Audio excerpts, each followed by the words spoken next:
Hola, hacer una fogata es una de las mejores formas de pasar la noche en un terreno de campamento. Este video te mostrará cómo encender una fogata de manera segura y disfrutar de ella. Esto es lo que necesitas tener antes de encender la fogata: fósforos o un encendedor, papel para encender el fuego, pequeños trozos de madera que ardan fácilmente, trozos de madera medianos, trozos de madera más grandes. Por último, asegúrate de tener agua a mano para poder apagar el fuego. Recuerda, solo debes encender fuego en los lugares indicados o en los fogones suministrados. Primeramente, arruga trozos de papel para formar bolas sueltas. Lo mejor para esto es el papel periódico. Luego apila trozos pequeños de madera alrededor de las bolas de papel para formar un tipi o tienda india.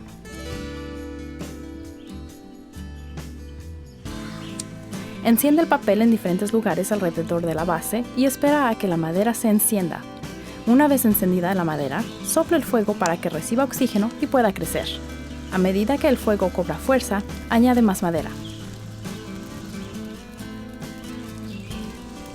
Comienza con pequeños trozos y ve añadiendo otros más grandes hasta que el fuego esté bien encendido.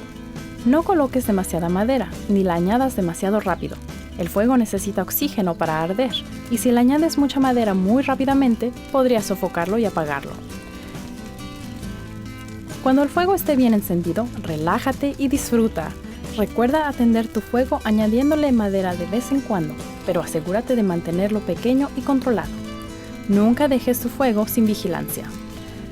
Antes de irte a dormir o antes de abandonar el campamento, extingue el fuego con agua y asegúrate de que esté completamente apagado.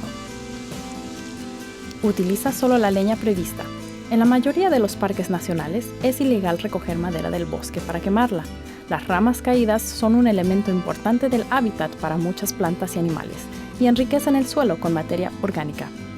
Cada campamento puede tener sus regulaciones adicionales sobre las fogatas. Es tu responsabilidad conocerlas y obedecerlas. Si no estás seguro, pregúntale a nuestro amable personal. Para obtener más información sobre las fogatas y otras experiencias de campamento, visita nuestro sitio web, entra en Planning Your Visit y busca la sección Learn to Camp.